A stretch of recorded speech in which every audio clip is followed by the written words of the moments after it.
Hello everyone, welcome again. This is Obinwannem News, and I'm Mazi Ichele, presenting the news updates for Tuesday, the 18th February 2020.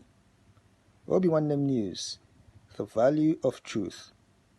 The preferred platform for daily news on happenings in Nigeria and all around the world. News, local and international, on the economy, politics, weather, sports, and more. World views, trending topics on social media, and your opinions on the streets. Please tune in to our Obinwannem YouTube channel and don't forget to click on the like and subscribe buttons so you will be the first to know of news updates at all times. In today's headlines, Supreme Court adjourns hearing on Imo gubernatorial till March the 2nd. The North on the verge of self-destruction as end to quota system looms. Emir Sanusi. Emir Sanusi says the North is on the verge of self-destruction as end to quota system looms. Speaking at the 60th birthday celebration of Governor Nasiru Ahmad El-Rufai in Kaduna State on Monday, the Emir Muhammad Sanusi said no leader from the North was happy with the myriads of problems that have infested the region for so long. He said, "When we talk about birthday, we talk about happiness. Just last week, someone asked me, 'Are you happy?' And I said, 'I am not.' The person was surprised.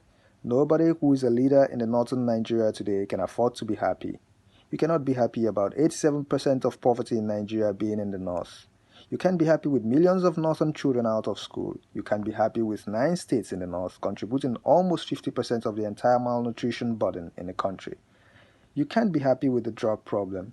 You can't be happy with the Boko Haram problem. You can't be happy with political thuggery. You can't be happy with all the issues, the Al-Majiri problem that we have. So we wish Nasser a happy birthday, but we do not want him to be happy as a leader.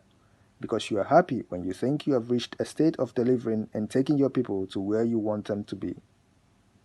Now, because of the condition of northern Nigeria, it is almost correct now to say that if you are seen as normal, if you are a governor in the north or a leader in the north, and you are seen as normal in the sense that you continue to do what your predecessors have been doing the same thing, which has been normalized, then there is something wrong with you.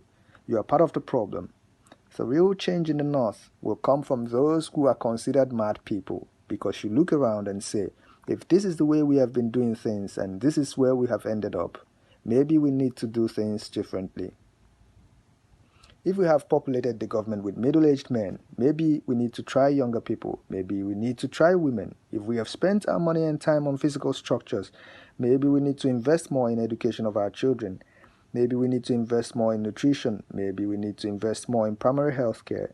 And the truth is, if you look at what Nasser is doing in Kaduna, with 40% of his budget in education, that is the only thing that is going to save the North. I know that when we say these things, they don't go down well. We've been saying this for 20 to 30 years. If the North does not change, the North will destroy itself. The country is moving on. The quota system that everybody talks about must have a sunset clause. He further commended the governor on his achievements, saying, "The reason that people like Nasser stand up and they are nationalists is that they don't have any sense of inadequacy. You don't need to rise on being from Kaduna State or being from the north or being a Muslim to get a job. You come with your credentials, you go with your competence. You can compete with any Nigerian from anywhere. We need to get our northern youth to a point where they don't need to come from a part of the country to get a job. And believe me, if we don't listen, there will be a day when there will be a constitutional amendment that addresses these issues of quota system and federal character. The rest of the country cannot be investing, educating its children, producing graduates, and then watch us. They can't get jobs because they come from the wrong state when we have not invested in the future of our children." So as we celebrate Nasser at 60, we need to celebrate him as a public officer who is addressing the core problems of his constituency. It is education, it's girl-child education, it's women's rights, it's child begging, it's parental responsibility, demographic growth, it's managing a multicultural, multi-ethnic, and multi-religious society and bringing them into one community where they are all citizens, and he has done a lot that we can learn from. We've just heard how he has developed himself over the years. He's a surveyor, he's a lawyer, he has got master's degree, he has had over 80 certificates from Harvard because education is what makes a man. So I'm proud to count Nasir as one of my friends. I usually say I have to keep him as a friend because he's the only person in Nigeria beside whom I am considered a moderate. It is important to realize that the positions we hold are transient and they do not define us.